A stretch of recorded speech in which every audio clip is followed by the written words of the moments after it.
Your wife is pregnant again. Yes. Right? And how far along is she now? She is about 5 months along. And it is not my baby. that's the great line.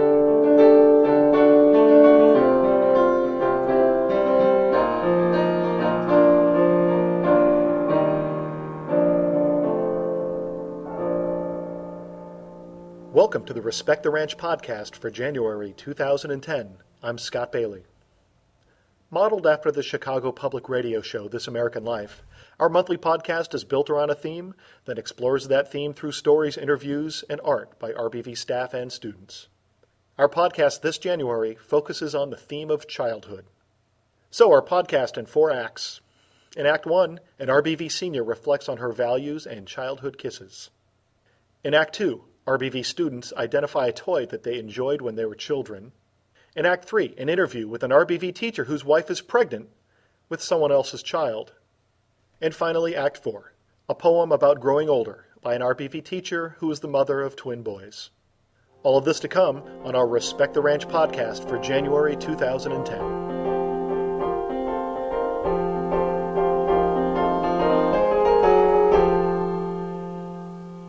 Let's get started. RBV senior Jenna Drinkward is a fortunate young woman with big plans for her future.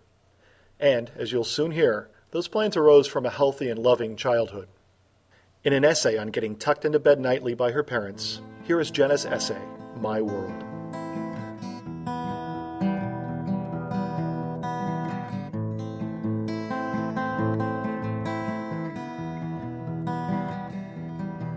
I lay awake staring out my window at the twinkling stars and listening to the coyote singing to the moon.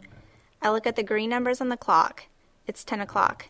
I think to myself, when describing the correlation, include the strength, direction, and whether or not it's linear. Math test tomorrow. Then there it is, what I've been expecting for 10 minutes now. My door opens just a crack, letting in a stream of mild light. I hear, ouch, stupid brush on the ground. Jenna really needs to clean her room tomorrow. I smile. Then I hear my mom's voice. Good night, Jenna. Sleep well. I love you. I come from a world of goodnight kisses. My parents have tucked me into bed every night without fail since I could remember. I am now almost 18 years old, and they are still there every night, stumbling over my unclean room in the pitch dark, hanging their heads over me to say goodnight. I have asked why they still do this. Everyone else my age has grown out of the tucking into bed stage, but they just answer, it's just something we like doing because we love you. As I've thought about it, I realize that because of this simple everyday act, I've been taught the importance of true love. This simple act of love has inspired me to not only love my family and others around me, but also to show love to others outside of my comfort zone. One of my most passionate goals I'm committed to achieving after completing college is going to Africa to help the orphan children and shed the light of love I have been shown on some of their lives. I know that this is going to take not only a great deal of money, but also a huge amount of commitment. I've been prepared and ready for these challenges ahead of me, and I think that started because of the love I am shown each day. I come from a world of love.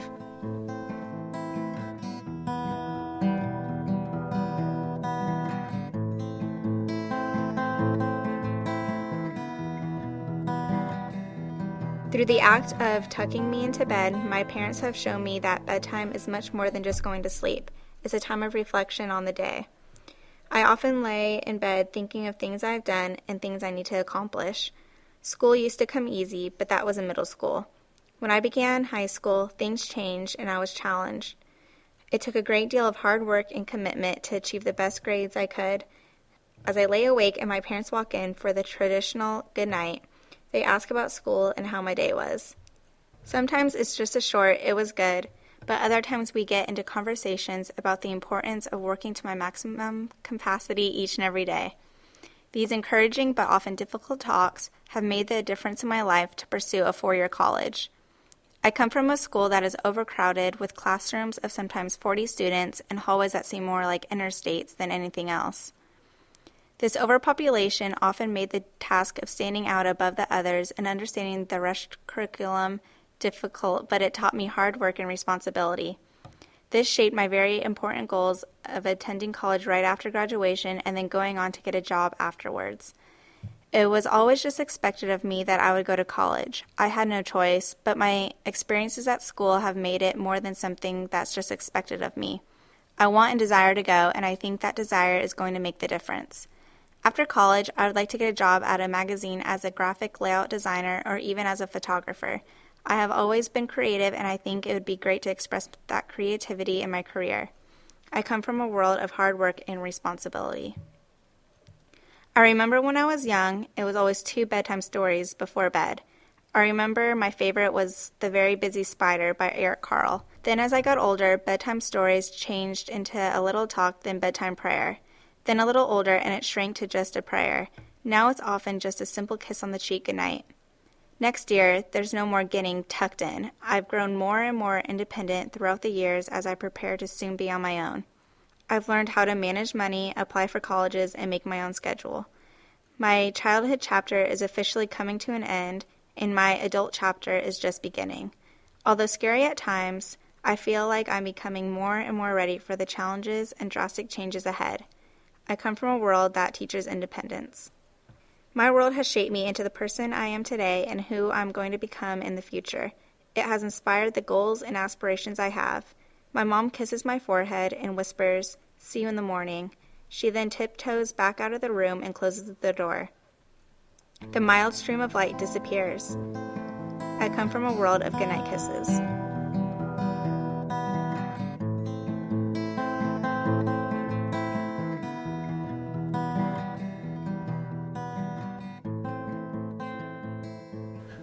Rancho senior Jenna Drinkward and her reflections on the world of her family.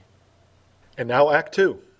We spent a few lunch periods roaming the hallway and quad, asking RBV students what toy they loved when they were children.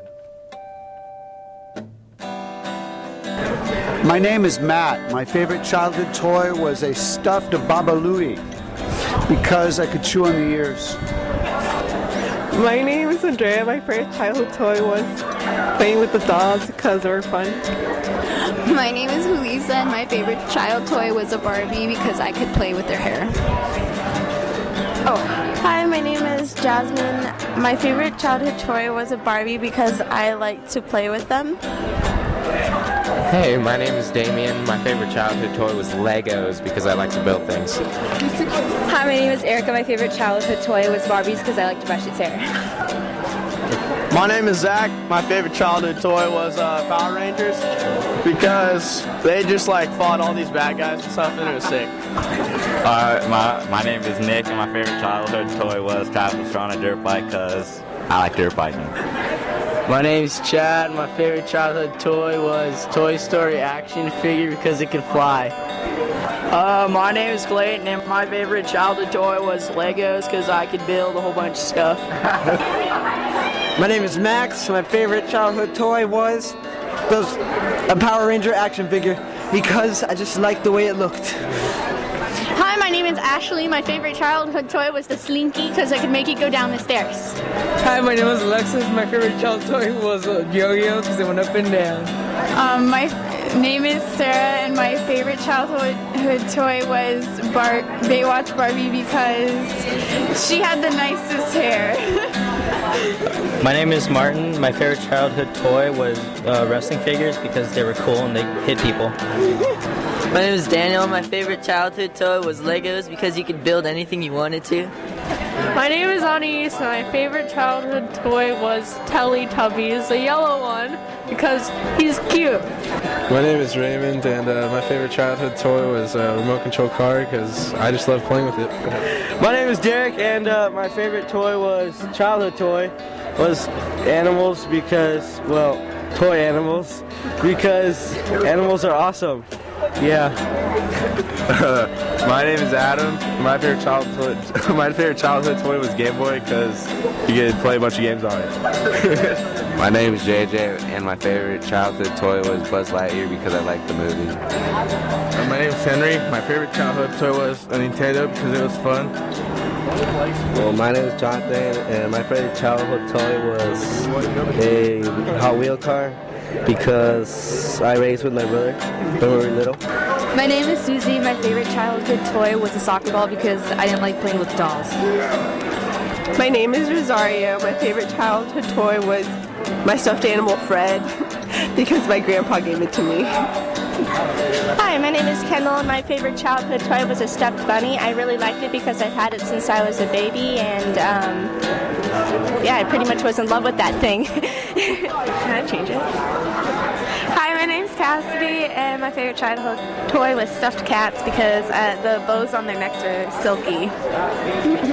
Hi, my name is Maddie, and my favorite childhood toy was my Barbie Jeep because I used to pretend to drive all over. Hi, my name is Katrina, and my favorite childhood toy was Legos because you could make anything with them, and they were awesome. Hi, my name is Liz, and my favorite childhood toy was my stuffed Scooby-Doo, and I loved it because it was a talking dog. Of course you'd love it. Hi, my name is Stuart, and my favorite childhood toy was Duplos because you build stuff with them. Hi, my name is Matt. My favorite childhood toy was my first baseball glove because it was really fun. Like, baseball is my favorite sport, so that was cool. Oh, my name is Anaí. My favorite childhood toy was my dolls because I always play with them, and I'm just excited when I stay with them, and I feel comfortable. My name is Heather. My favorite childhood toy was a Barbie dream house because it was the best Christmas present I have ever received. My name is Justin. My favorite childhood toy was my red Power Ranger action figure because it exploded good when you strapped it to an M80. My name is Tyler, and my favorite childhood toy was my Barbie dream house because I could put anything I wanted in there. Nope, you go. My name is Katie. My favorite childhood toy was Winnie the Pooh because I got it from Disneyland. My name is Sherry. My favorite childhood toy was a Cabbage Patch doll because they're adorable. My name is Danny. My favorite childhood toy was Connect 4 because I always played with my brother and we had some good times. My name is Colleen. My favorite childhood toy was Scooby-Doo Monopoly because I always played it with my grandpa. My name is Randy, and my favorite childhood toy was cowboy hats. And the reason I liked that was because it made me look taller. My name is Clayton. My favorite childhood toy was a blue Star Wars lightsaber because I could always fight my brother with his green one. My name is Casey Howe. My favorite childhood toys were my action figures because they were just something to do. My name is Casey. My favorite childhood toys were action figures because they were always something to do. Hi, my name's Noelle, and my favorite childhood toy was my grocery cart because I got to push it around and put stuff in it. Hi, my name is Denise, and my favorite childhood toy was a Felix the Cat stuffed animal, and it was my favorite toy because I liked his character, how he did tricks with his back. Hi, my name is Karina. My favorite childhood toy was my little Simba doll, and because he was free. Hi, my name is... I can't do it. Okay. Hi, my name is Nayeli. My favorite childhood toy was a Barbie because I ripped their heads off. Hi, my name is Erica. My favorite childhood toy was Barbies because I used to shave their heads off. Oh, that's so much. Hi, my name is Marcella. My favorite childhood toy is a teddy bear because they're so cute and furry. My name is Luis. My favorite childhood toy was a remote control car because I tear it apart. My name's Sharon. My favorite childhood toy was a football. And I liked it because I like to throw it around.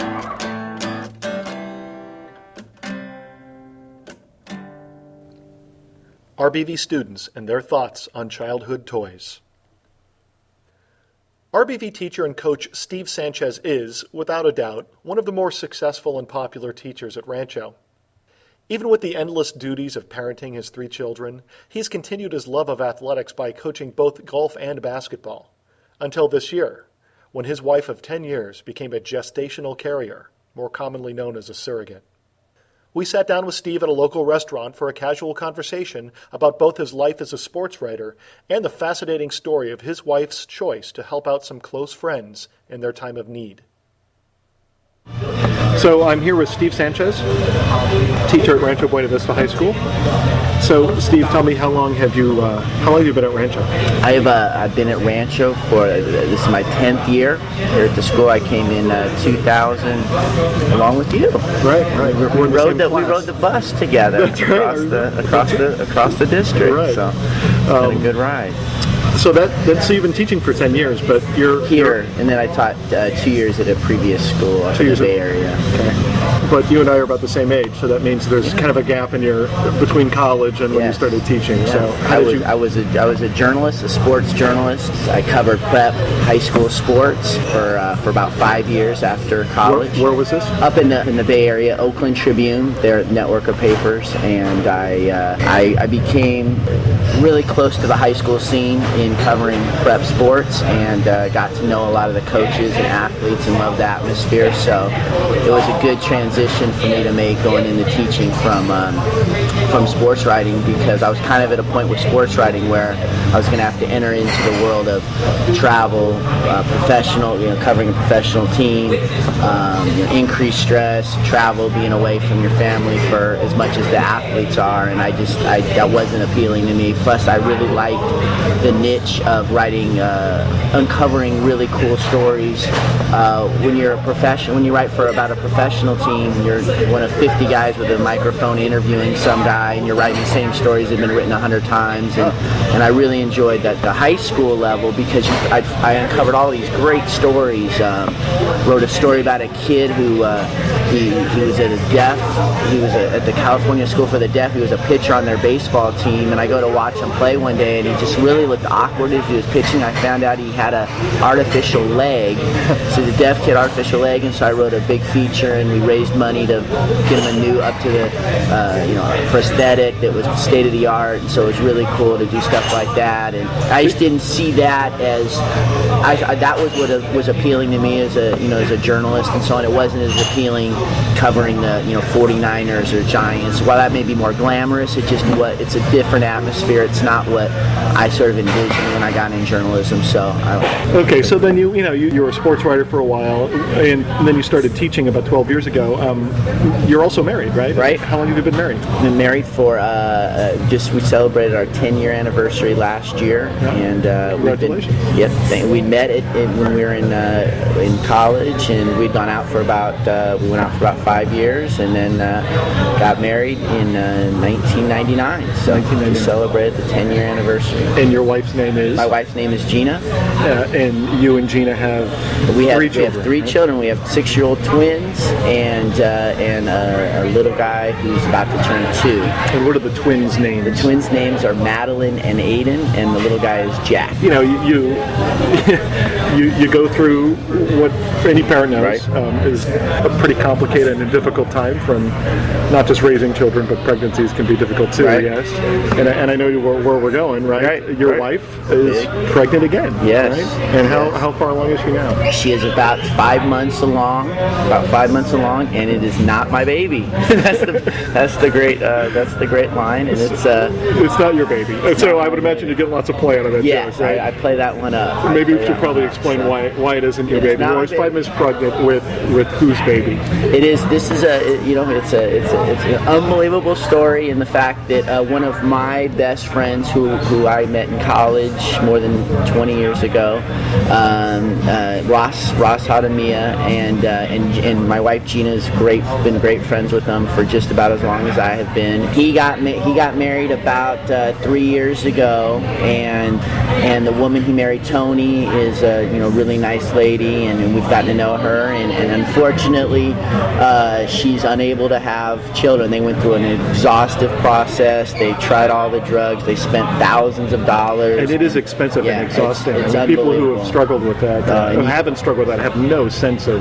Well, and it's amazing when you start, because my wife and I went through a little bit of those issues, not to the extreme that most people face, but it's amazing to me when you mention that to somebody, how quickly they go, well, I went through that, or I know someone.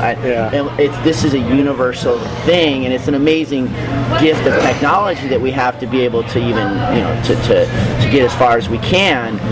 But then it's just absolutely absolutely crushing when you hear the stories of people who go through years and years of this with this desire, with this goal of having a child, and it's just not going to happen. And my wife, not jokingly by any manner, but at one point said that, hey, if something didn't work out, I'd love to help you out. Okay.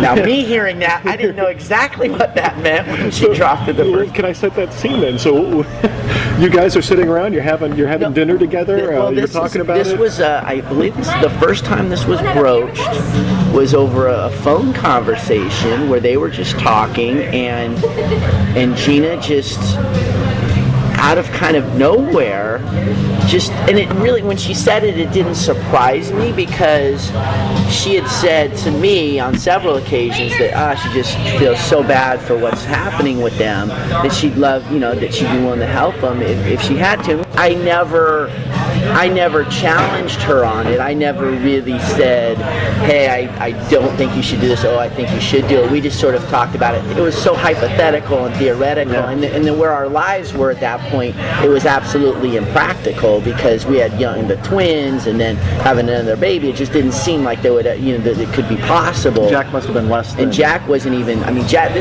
she probably broached this before Jack was even born. Right.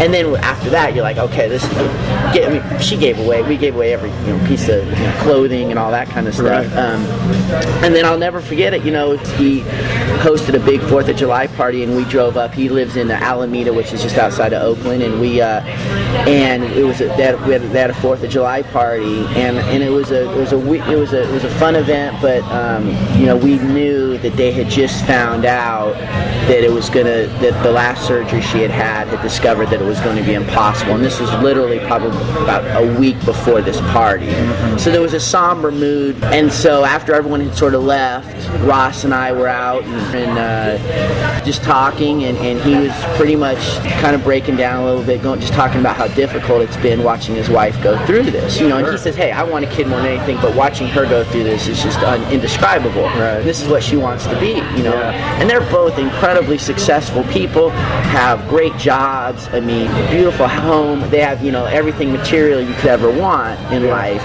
and yet this is obviously the missing piece for their family. And so I was talking with him, and I just said, hey, I know that Gina's offer would still be on the table. And he kind of looked at me and just kind of said, didn't really say anything, and we just kind of moved on, and we were talking. And then, how long had it been since you've spoken with Gina about that?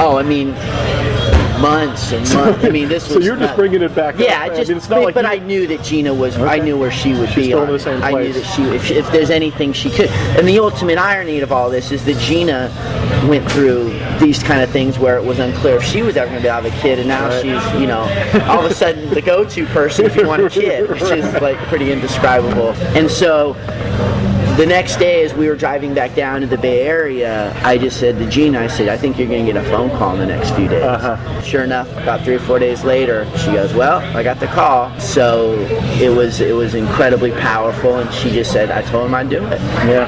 And, it's interesting how Gina and I have maybe talked about this between ourselves for maybe 15 minutes combined over the last 2 years. Right. But it's something that it doesn't surprise me that she'd do it. It's not, everyone asks me how do I feel about it, and it's really it obviously affects me in a big way, but it's nothing. It wasn't even really a decision. It was just, hey, this is what's going to happen, and so it was. Well, not everybody would make that kind of choice. I'm sure people are really compliment. Am I right? The compliments you must be saints, or Well, yeah, and she, and it's so interesting because it's just like anything. I think when you do something that on the outside people just really admire and look up to, right. But at the end of the day, those people are gone, and and it's nice to get those compliments. But the reality is, she was as sick on this pregnancy as by way more than she'd ever been for for our children. She's got morning sickness and just really feeling miserable. She went through and she had to give herself injections for 10 weeks that caused real swelling, and I'm a wimp with needles, so she's in there injecting herself, and it's just a disaster scene. And so, many times she's like, what am I doing? What do we do? And we reached that point, and then, she's got Jack, who she's carrying around all the time. She's feeling, she's pushing herself to the brink of physical, what's tolerable for her. And so the compliments are great, and it makes her feel good, but really, it's something internal in her that I think is deriving, the satisfaction that she's getting from this, and the purpose that she's doing it for. Why don't we talk a little bit about the reality of it then? I mean, the science of it, right, is that this is the sperm and egg from your friend. An embryo's created and then implanted, and I guess technically she's a surrogate, right? I mean, actually she is a gestational carrier, which is very interesting because some people will know the term. A surrogate implies there's some difference. Payment? No, a surrogate implies that there's a physical connection that you have. The surrogate is actually, I think, the egg of the carrier. Oh, okay. Has been artificially inseminated. Okay. So it's fascinating, the science, because some people just have no idea. They think it's our kid that we're just going to give away. When you first told me the story a couple of months ago, you hadn't told too many people. Right. And I got to tell you, I mean, I'm pretty good at holding secrets, but this was just... No, it's a good one. Because it's just a fascinating, and I think people really are fascinated. And I think part of it is the reality of it. I think there is, I'm sure, that initial, like you were describing, lots of compliments and people for good reason. Right. But then there are some of the realities, like being pregnant again is brutal, right? Right. There's probably some other considerations. Has there been a reality that you didn't expect? Well, I think have there been complications in your relationship with the friends? I think the biggest thing for me is, and Gina doesn't really see this, but I think it's going to be really interesting to see what they choose to do in terms of, are they going to tell the baby and it's just because it's so confusing. When would you tell a kid about it? It's kind of like do you tell a kid that they're adopted? It's a complicated thing. And this is a lot less, in terms of the big picture, a lot less significant than being adopted because there's no genetic connection. Right. It's pure. And so on one hand, there's a semblance of a sense to say that you should never tell them. Right. And then, but do you, if they somehow found out, it might be awkward. You don't want the kid, and at what age would they even be able to comprehend this, to be able to put it in perspective to where they're like, wait, that's really my mom, And so I think that that's an issue. And then the other thing that I don't think that you can predict is how she'll feel after the delivery of the baby. Yeah. Now you've had conversations with her about contracts. Well, I mean, we've talked about it a little bit, and we've just sort of been joking, going, hey, we can't wait till this is over, and you're handing the baby over, they're up with it all night, we're going to be in a nice room by ourselves, you're going to get a full night's sleep, you got a margarita waiting for you, and all those kind of things. But we've said that jokingly, but there will be an emotional, they are connected, event that when that event happens, it will be weird to see that baby being taken away. And it's not like a normal surrogacy where you never see the kid again. Let's say that's the normal surrogacy, is people are paid tens of thousands of dollars. This child's to do a part of your life, literally a part of your life. And we'll know this kid from day one to forever. And so we'll always have a unique relationship with the baby, but it will be a little weird. And for me, I'm going to have, my emotional attachment is, it kicked me the other day, and I was like, okay, it kicked me. I've been there. I called, Ross and said, hey, your baby just kicked me. Well, that's another thing that I wanted to ask you about is updates. Part of having a child, I'm a fairly new parent, right? I got a 7-year-old and a 5-year-old. Is that experience of, as a father, your wife being pregnant, it kind of builds. There's a slow build, there's a preparation, and I wonder, Well, I think they're in for it, man. They're Because they have a little less transition. Because they're still, you know, we talk to them and it's great because they're like, oh, we're out at sushi, we're going out to this, we're doing this. I'm like, oh man, and there's going to be especially for for Ross, it's going to be a huge transition because I think that pregnancy time is a time where the guy sort of adapts to, hey, this is they make sacrifices. They don't maybe go out as much. They make decisions saying, hey, my wife's pregnant, I have to be home, and that mentality shifts in about, hey, a different phase of my life is on the way where I'm not first anymore. And I think for him, he hasn't had that transition period, so he's going to go from, hey, I'll see you, I'm going to go with friends this weekend to like, wait, what? Let's continue with the reality thing a little bit. Your own children, right? I mean, they know their mom's pregnant. Right. Certainly the twins are old enough to have conversations about that. I don't know where Jack is with it. You two have talked about what to tell your own children. Well, we've already talked to them about it, and they the world of a 6-year-old is an amazing place. It is their world, and if it doesn't have a direct impact on them, they don't really. And our kids just kind of roll with the punches on it, and they kind of laugh that their mommy's wearing the big clothes again. That they remember them with Jack, and they laughed about the stretch pants and all that. So, can I go through the process? You have to meet with lawyers. Yeah, to drop the documents that say, hey, these are the behaviors you're not allowed to engage in. What are some of those behaviors? About alcohol and X amount of coffee. During the pregnancy. You agree to sign off on that you'll there's I don't know if this is editable for the podcast, but she cannot have sex with anyone besides me. Which is a contract for most people. Which is a nice. They said we put that in for you, so I appreciated that. You deal with lawyers. You deal with every contingency, right? And a lot of it was very sensitive to money. So if I'm listening to this podcast, I know that there's one question that is maybe indelicate, but probably something people are wondering is money. I mean, there's a lot of money in this world, right? I mean, $50 grand. It is a little awkward, and I think not that we want money or anything, but we would. If they gave us a trip to Hawaii at the end of this, we wouldn't turn it down. Part of you has that kind of expectation. Yeah, I gotta say, I think that there's. Yeah, we'd be disappointed.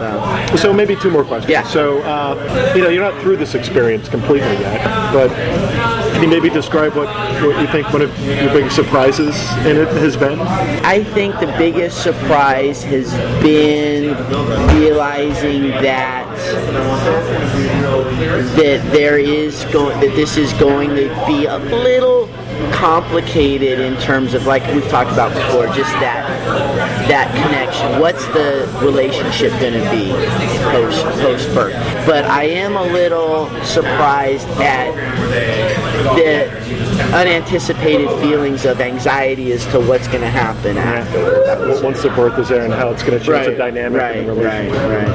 And final one, what do you think the best part of this has been? The best part has been my dad, he just loves telling people this story. I played golf with him a couple weeks ago at his club. Everybody knew. Oh man, what? And they just and he said it was great because he just loves seeing the reaction in people. And like you said, it's pretty consistently shocked. Yeah, and he just loves seeing. I mean, he said, oh, he'll call Gina and say, someone cried today because I told him what you're doing, and he's and like when she told her aunt and uncle, her uncle was just so.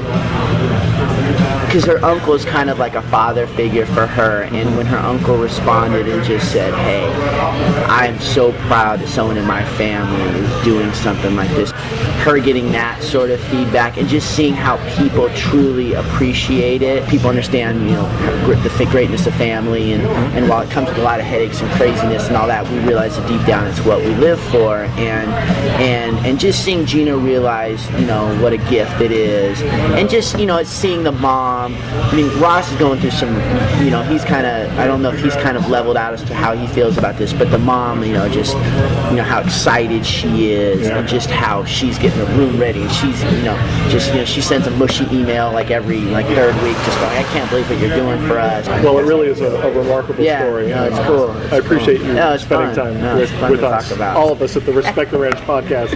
Cool. Appreciate your time. Cool. Steve Sanchez, thank you. All right, man. Husband, father, teacher, and coach Steve Sanchez, who, though his wife is pregnant, once again, is not about to become a father. And finally, Act 4. RBV English teacher Jen Hall is one of the more veteran parents in her department. Almost 10 years ago, she had the good fortune to be blessed with twins, Brendan and Patrick. So in honor of their 10th birthday in February, she reads the poem On Turning 10 by Billy Collins. On Turning 10 by Billy Collins. The whole idea of it makes me feel like I'm coming down with something worse than any stomach ache or the headaches I get from reading in bad light. A kind of measles of the spirit, a mumps of the psyche, a disfiguring chickenpox of the soul. You tell me it is too early to be looking back, but that is because you have forgotten the perfect simplicity of being one and the beautiful complexity introduced by two. But I can lie in my bed and remember every digit. At 4, I was an Arabian wizard. I could make myself invisible by drinking a glass of milk a certain way. At 7, I was a soldier. At 9, a prince. But now I am mostly at the window, watching the late afternoon light. Back then it never fell so solemnly against the side of my treehouse, and my bicycle never leaned against the garage as it does today, all the dark blue speed drained out of it. This is the beginning of sadness, I say to myself, as I walk through the universe in my sneakers. It is time to say goodbye to my imaginary friends, time to turn the first big number. It seems only yesterday I used to believe there was nothing under my skin but light. If you cut me, I could shine. But now when I fall upon the sidewalks of life, I skin my knees. I bleed. Rancho English teacher and mother, Jen Hall reading the poem On Turning 10 by Billy Collins. And that once again does it for our January 2010 Respect the Ranch podcast. Thanks again to RBV student Jenna Drinkward and teachers Steve Sanchez and Jen Hall for participating. Our original music was created by RBV teacher Nick Wheat and RBV junior Stephen Gomez and alumni Nick Shoup, Tyler Esterbrook, and Brian Swoboda. This month's sound editor was Dario Santos. February's podcast theme will be built around the power of diversity. We need your help, so please send us feedback, give us leads on powerful stories, or contribute in any way you can. You can email our team at rtrpodcast@gmail.com. That's rtrpodcast, one word, @gmail.com, or come to room 227 Wednesdays after school for our podcast meetings. So until February, I'm Scott Bailey thanking you for listening to the Respect the Ranch podcast from Rancho Buena Vista High School.